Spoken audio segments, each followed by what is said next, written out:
Hey guys, thank you for joining us tonight. We have a very special guest. We have Pollo del Mar. How are you doing? I am great. And this is what, right before we did the recording, I said that British accents or foreign accents make my panties drop. But in this case, you mispronounced my name. So Ah, we're gonna stop, not the recording, but just stop. It's Pollo. Say it for oh, me. really? Pollo. Spanish Well, pronunciation, like pollo. Pollo. Yes. Oh yeah, that made me feel tingly. Okay, thank you. There we go. Well, Pollo del Mar. Thank you for joining Yes. us. Thank you There for we go. having me. Oh, our pleasure. Our pleasure. What you said you was going to come on, we were just absolutely over the moon. We've been talking about it all week. Like, this is going to be Yeah. so much fun. We've been looking forward to this interview so much because Really? we've got 2 weeks off soon where we're not doing any recording, and we said how awesome is it that you're our last interview of the set that we've just done, because we feel like this will be ending it on a high note for us. So we've been very excited. Oh, you boys set such a low bar for yourself. But I do appreciate being invited on. I mean, you've had some incredible guests in the past, and so I'm really flattered that you wanted me to be joining you. Oh, hell yeah, hell yeah. And we were going to talk wrestling, but then I was doing looking at a bit of research, and I'm like, hang on a minute. You've been on stage with Katy Perry, Britney Yes. Spears, Lady Yes. Gaga. I'm like, Yes. all right, let's just there's so much to talk about. You are just a wonderful human being who is everywhere. Yes. Well, I think that for me, that this persona has allowed me the opportunity to do things that I would never have done outside of this. That's why when last moment I realized that we were going to be doing a video interview, I was like, stop the presses. I want to serve the personality that has really brought me to the table. So this has, I don't think, first of all, I don't think it needs to be expressed that Katy Perry, Lady Gaga, Britney Spears have all been tremendously supportive of the LGBTQ community. So the fact that that it allowed me the opportunity to do those things was mind blowing. But just because I was the person or one of the people who had that experience, but the fact that they've opened those opportunities to the LGBTQ community, I don't think is so extraordinary. Absolutely, and I mean, I was just blown away, and obviously Cyndi Lauper as well. Yeah, Cyndi Lauper was. Oh, that was a super fun opportunity for us. We got to go on stage and actually sing, literally sing. Girls just want to have fun with her. So, well, I guess I can talk kind of wrestling as well. I mean, Cyndi Lauper, rock and wrestling. This really gets my gripe. This one. Yeah. Why is Cyndi Lauper, one, not in the Hall of Fame? Yeah. Two, no idea. Two, why was she not the first celebrity inductee into the Hall of Fame? Do you agree? Yeah, absolutely. That's an amazing question because of the fact that we look at people who've done very limited things in the world of professional wrestling who are better known for whatever their other types of media experience have been. Yeah. And we put them in the Hall of Fame and we revere them. And then there's somebody like Cyndi Lauper who legitimately revolutionized the world of professional wrestling. I think that people don't necessarily, first of all, like we're having it's all these years later, we're having this conversation for some people where they're like, why is Bad Bunny wrestling at WrestleMania? Why is this a thing? Why is he taking a spot away from people? I'm like, well, first of all, this is not new. It legitimately is what allowed the platform for WrestleMania 1 to happen. And number 2, we have seen this, he's at least a lifelong wrestling fan. There have been so many people who've been pulled in just because of the fact that they were a name or something of that nature. This is an entertainer who, and he's doing quite well, to be honest. I mean, his in-ring work, I guess, if you will, certainly exceeded what I saw from Snoop Dogg live at AEW. Not that that wasn't an amazing experience, but that one, if we want to compare. But then you get to somebody like Cyndi Lauper, who legitimately people do not understand. She revolutionized because she was not only the hottest pop star at that time, but she, was featured on our televisions and in professional wrestling sense. She had professional wrestlers in her mainstream music videos. It created that beginning. Yeah. Yes, absolutely. And it created the beginning of that crossover that I think allowed wrestling to explode the way it did in the 80s. Yeah, absolutely. I just want to briefly touch back on Bad Bunny. Like you said, I think it's brilliant that he's really committing himself to professional wrestling right now, because look how famous he is, how well known. He doesn't have to be doing this. He's clearly doing it because he enjoys it. And he's at Raw every single week. He's in segments. He's really trying hard. He brought the 24/7 championship to Saturday Night Live with him. And yes. he didn't have to do that. He's really trying to get wrestling out there. And he should be applauded for it. It's obvious that he was a professional wrestling fan even before WWE jumped on this thing, because the song Booker T was released before this whole thing happened.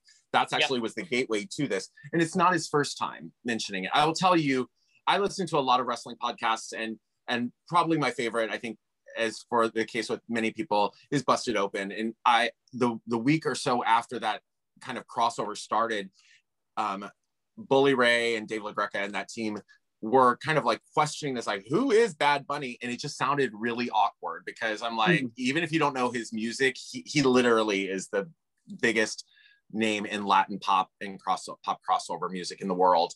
So, it's going to take them to a global audience that they just couldn't reach otherwise. And it's being really well done. It's not the main event, so he's not taking away from that shine.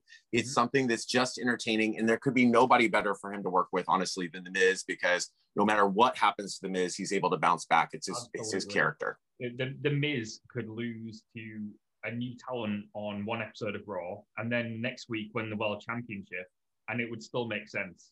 He's that good. Yeah. And I think that part of that is the unfortunate downside of the fact that is that I don't think people give Miz the respect that he deserves. They view him in this comic sense, or they view him in just outside of the realm of what he really deserves. And I would say that people need to look back at a character, for example, like Ric Flair, who, even though he was the most dominant person in NWA, I can never remember one time, and I grew up watching that show, I can never remember one time, unless it was on some episode of Saturday night, where he would get a clean win over anyone. Or, most of his career as an NWA world champion was getting disqualification losses or countouts or cheating to win. So it's not, he wasn't this dominant figure in the sense that he just was destroying everybody. He just did what it took to win and continued to do that. So, taking character like Miz, that's sort of, in line with what he does, of course, with a lot more comic relief. Yeah, that is a really good point. I can't think of any time where Ric Flair got a clean win, or even when Ric Flair has gone for a pin. It's usually the figure 4 leg lock, or a that's a really good point. He was, there are different ways to be a dominant figure. His thing was that Ric Flair was the most dominant figure and the most central figure in NWA, WCW for all through the 80s. But the reason that the whole dynamic of that was set up around whatever babyface was the hottest thing at the time, chasing him. And he consistently found ways to get away from that. There was Sting and Ronnie Garvin and Dusty Rhodes, and the list goes on and on. People who just could not overcome his cheating or his underhanded tactics. It wasn't that he was out there, destroying the competition. He was certainly never booked as a Goldberg or a Roman Reigns, even, who just, was dominantly defeating people. He was booked as the sneaky and skilled tactician who would find every dirty trick. That's how he became the dirtiest player in the game, right? Yeah, absolutely. I mean, would you say then? I mean, could you say the Miz is almost like a modern day Ric Flair? Would you? I would say that probably the way they're. I don't think that I would make that comparison, because I think I'd be spit up, chewed up and spit out by people. But I definitely think that there is the element of that he is always in the running, and you can never count him out, because he always, when push comes to shove, will find that way. I don't know that we have it's very hard to think of people who are booked like a modern day Ric Flair per se. I think that the closest thing I could come to with that would have been Adam Cole with the Undisputed Era. Legitimately booked very, very similarly, like dominant. People, respected him as a skilled wrestler, but usually it was something underhanded that brought the victory. I know you mentioned obviously before we move on and stuff, you mentioned Roman Reigns a minute ago as well. What's your thoughts on his work at the moment? Because I think the heel turn, I think he's doing the best work of his career. Since the heel turn, it's been the only work of his career that I would pay attention to. I'll say that. Yeah. I've never been a Roman Reigns fan. I never was a fan of his in-ring work. I find him, the baby face, what we were force-fed for years, just didn't work for me. It did not connect with me. And I think that the smartest thing that they did was the heel turn, because they played into what people naturally already wanted to do, which was boo him. They, and I think that they've done a even more compelling job of telling a story that is unique to him, that it plays on fact and history. And I think that it's been pretty phenomenal. Yeah. Yeah. And kudos as well with I think Jey Uso as well, because I hold my hands up. I was always one of those guys that I feared the Usos splitting up. I didn't think they'd ever be able to go solo.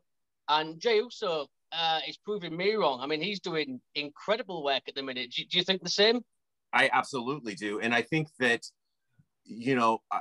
I think that the story that they have told has elevated him to such a level that you could very easily find him as the Intercontinental Champion or the United States Champion or any singles championship without his brother even in the picture, and it would be entirely believable. The work that he did with Roman Reigns elevated him so much. The kind of like that push to grow, and the very real storyline, right? That he's in the shadow of this other person, and then his cousin Roman, and he, so that desire to force an identity of his own, it just rang very true. And I think that that's some of the stuff that I love the most about wrestling, is when it feels true to life.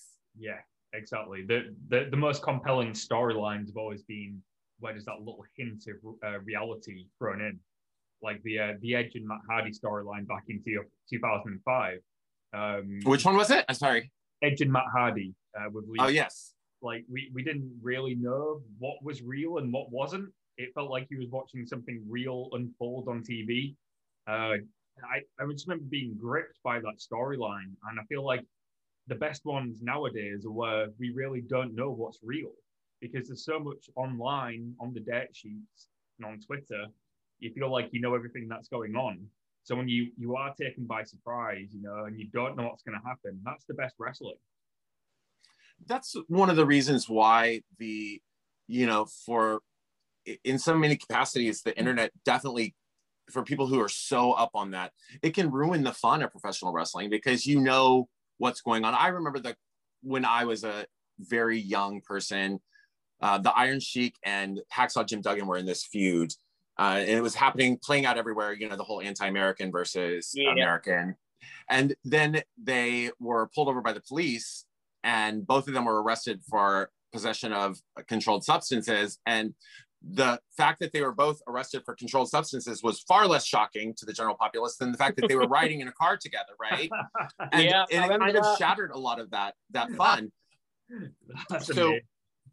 So when you are so obsessed with being in the know, and then at the same time, those same people who are so obsessed with being in the know about professional wrestling also are the most critical of when things don't ring true, or there's they're too jaded. And it's like, well, you get to pick. Like, I mean, I can know all the behind the scenes drama of what's going on the new Avengers movie, but when I'm watching it, I have to willingly suspend my disbelief. Or if knowing the reality of what a star is doing ruins the fun for me, then maybe I should, pull away from digging around in every single thing they do, so that I can, just appreciate what I'm seeing on screen. True. So true. It's you can't, you can't be the one who has to be in the know, and then also the one who constantly bitches because they know too much. Yeah, totally agree. And I remember that story because I'm old enough to remember that as well, with the Sheik and Hacksaw Jim Duggan. I remember that. That's such a good story that people. Have you never heard it? No, they were more shocked that they were friends and riding together than having been arrested for controlled substances. That's amazing. Well, I mean, the Sheik took the bigger brunt of that, because the Sheik is the one who had the cocaine, and then Duggan, I think, just had weed. Right. Yeah. No. I But remember also, that. they still tried to save Duggan because he was like a top babyface at that time, right? So. Yeah. Yeah. Callum, I've got Jim Duggan's autobiography, Callum. You'll have to read it because I think it's in there. So you can have a read of it. But another thing, I mean, the multi-talented person that you are, I mean, you're a journalist as well. I mean, you're writing for WrestleZone, you write for Huffington Post. I mean, how did that come about? Have you always been interested in wrestling and writing about wrestling? Yes. When I was a very young child, this is such a random but very true story. So I became, there's an article on Huffington Post that sort of traces my history with professional wrestling. It may not be there anymore, who knows? But I became obsessed with wrestling at a very young age. But I also, around that same time, fell in love with journalism. I remember coming home, I would think I was probably like 8. And we had I was in 3rd grade. We had one paragraph in school in the English class about journalism. And I came home and I told my mom, like, this is what I'm going to do when I grow up. I want to be a journalist. And my mom was like, okay, sure. So that year for Christmas, my family bought me this humongous typewriter. And I'm talking like enormous. This is, there was no such thing as a 13-inch laptop back then. It was like the 75-pound IBM Selectric.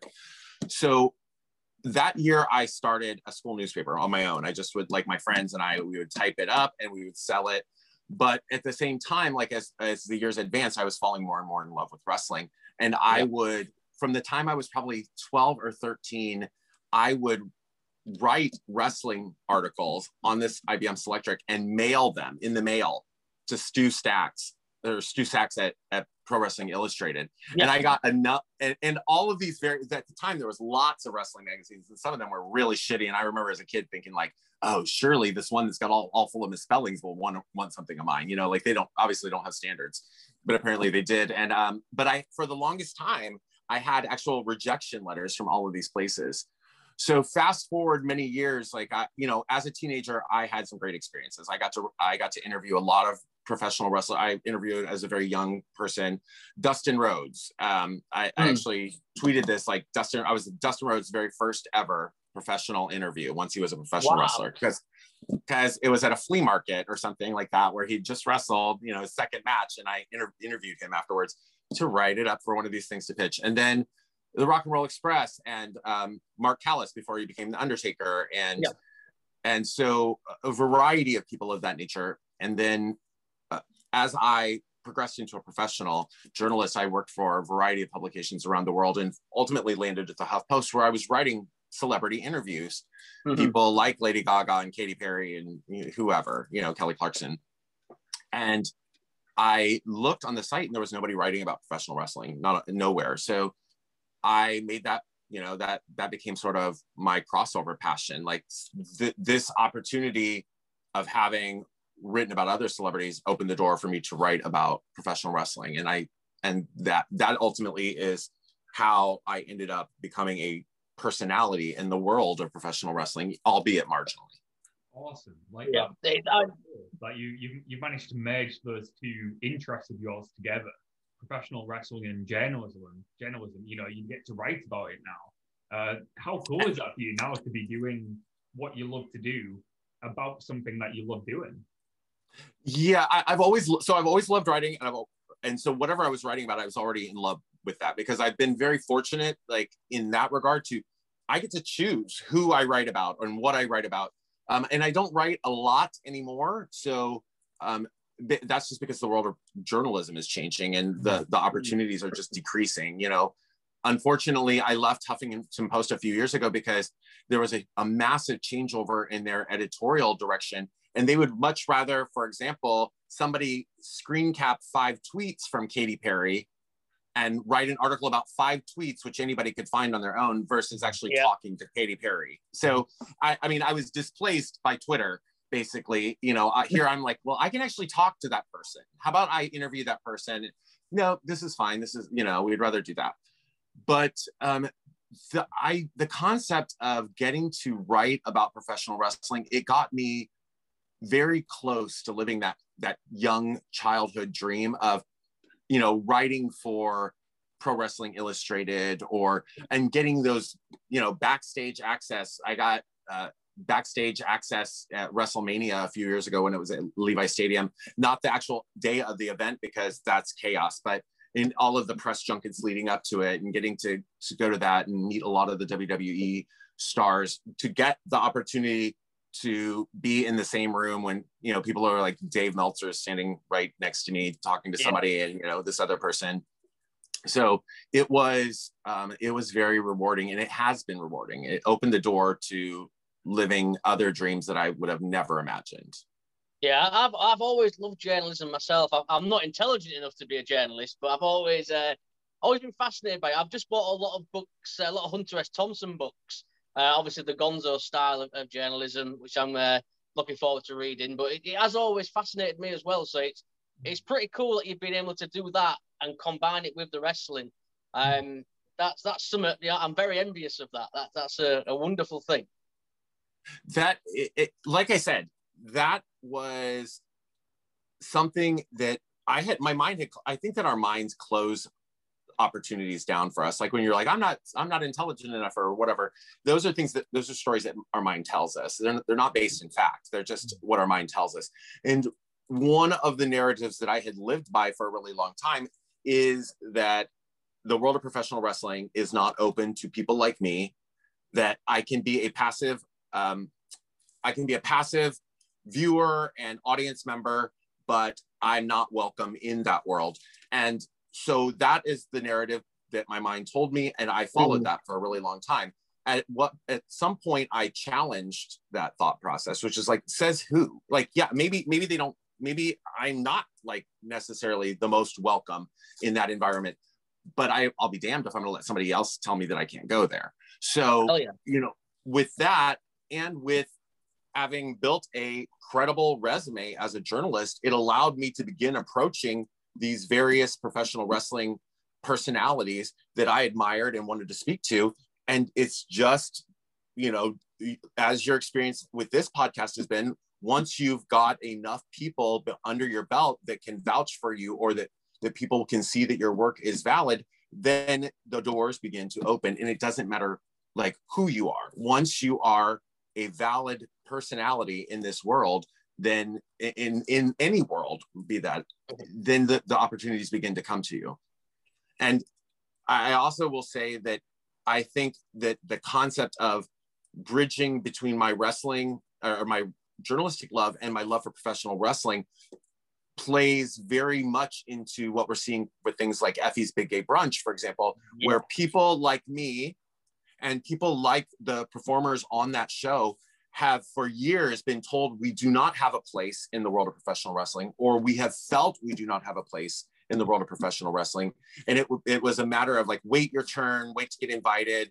And people, I think, have gotten to the point in their careers, in their comfort with themselves, with their understanding of the professional wrestling industry, that we will not wait to be offered a space. We're going to step up and take our place. You know, it's like, this is our place, and you build it and they will come. There are enough people who love what we do as entertainers on all fronts that when you bring us all together, we can actually support a show like that. Hell yeah. And I mean, mentioning that as well, obviously, Effy's Big Gay Brunch WrestleMania weekend. How important do you think Effy's role has been? I mean, he's really putting eyes on the community, isn't he? You know, Effy's role has evolved so much, because Effy did amazingly well for Effy, building a name for Effy as an entertainer, as a personality, standing out in the world of professional wrestling, right? Like one of the things that we see, we talk about, like, you know, how in the world of professional wrestling, the things that are most exciting and interesting to watch are the things that are closest to reality and truth. Yeah. And even though Effy's persona that we see at a public level is definitely an amplification of who Effy is, Effy's persona that we see in the world of professional wrestling is Effy. That's who he is. And it's not like a gimmick that's turned on per se. And it's beautiful to me because it's one of the first times in many, many years where we've seen LGBTQ representation that was actually by an LGBTQ person, not a heterosexual person who is pretending to be something and therefore doesn't really doesn't really grasp it or doesn't have any kind of skin in the game if it goes awry. So, Effy has done brilliantly becoming Effy, a name that people across the professional wrestling world want to work with. They want Effy on their shows. They want Effy. They know that Effy's a draw. They know that Effy works well. They know that Effy can cut a promo. And then when you move that on to what Effy has done for other LGBTQ performers, that is stellar, because I have to give credit to Game Changer Wrestling, who's willing to help make this part of an incredibly amazing weekend of professional wrestling action. But the fact of the matter remains that if it were not for someone like Effy, who came up with this ridiculous, crazy idea and decided that, you know what, I'm going to put my personal money on the line to make this happen the first time, we would not have this opportunity. And I say we, meaning not just the LGBTQ plus entertainers, performers that are participating, but the fans, people who have loved professional wrestling for years, but never really felt welcome to be 100% themselves while attending. And that includes me, because I've gone to many professional wrestling environments, but I have to remind myself, tone it down. I obviously am not going like this, but tone it down, because you may not be welcome here. And so just enjoy and don't make waves. Well, this is an opportunity to come as you are and be who you are and see who you are. See people like who you are. Hell yeah. I'll tell you what, as well, I mean, I'd love to see you come across to the UK to some shows as well. I mean, and if you do, please let us know, because me and Callum will be there front row with you. So sorry, can I just say, I while we've been recording, I've had one of my friends who is a wrestler in the UK. He's called Matt Myers. And I said, oh, we're doing an interview with Pollo del Mar. And he actually, he said, can you tell them when they come to the UK, I want to wrestle them? So you've got an invite for a match. And if not a match, he at least wants to meet you. So there it is. If ever they come to the UK. I love it. Well, tell Matt that I am not trained as a wrestler. So, but I get my ass kicked really well. And so that, again, going back to, I'll get off my soapbox about how important Effy's Big Gay Brunch is, because, one more thing while I'm on that soapbox, just one of the things that I would like to say is one of the reasons why I think that things like the Big Gay Brunch are so important in the world of professional wrestling is LGBTQ people right now in the industry. Obviously our acceptance is growing. Places like All Elite Wrestling are changing the perception of what is and is not acceptable, and the way they address and allow their wrestlers to be who they are. Most of those characters, while scripted, get a nice through thread of getting to be themselves, right? And that's including people like Sunny Kiss, who's brilliant and so talented, and Nyla Rose, and many others, right? So, but one of the things that we've often seen in the world of professional wrestling as minorities of any kind grow in their popularity is that on the card, there can only be one African-American babyface and one African-American heel. We don't want too many Black people. There can only be, one woman and one babyface woman and one heel woman. We don't want too many women on the show. It's just, they're a novelty attraction. They are an attraction, and we want one and one, or maybe two and two, and then it's done. And so in the world of professional wrestling, for people who are outside the heteronormative setting, there's usually been one place in every company. Maybe you can go there, and I don't even know that you get to be whatever it is on television or on the card, but they will accept you into their environment, usually as a token type of situation. Effy has changed that. Effy is bringing the largest collection of LGBTQ plus and ally performers from everywhere across the United States. I never for a moment thought that I would get invited to be part of this, because what I have done in the world of professional wrestling as a personality has been so limited to an area that has been super safe for me. San Francisco Bay Area, you could not be safer for a persona like me to be the head babyface in a company than here. And we, with the organization that I have worked with predominantly, which is called Wrestling for Charity, it's a small organization that only does charitable shows. It's not like a major situation, but they presented me an opportunity that for me was life-changing. It was the opportunity to come. And then as a result of that, I've gotten to do things like Supreme Pro Wrestling from Sacramento and other smaller organizations here in Northern California. Mm-hmm. And earned my title, the First Lady of Northern California Professional Wrestling.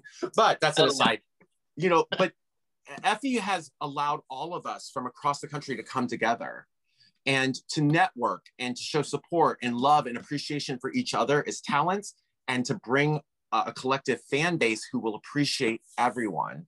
It's growing the visibility for who we are. And that is, to your initial question of how much of a game changer really Effy has been, he has been, and he is, I think will continue to be.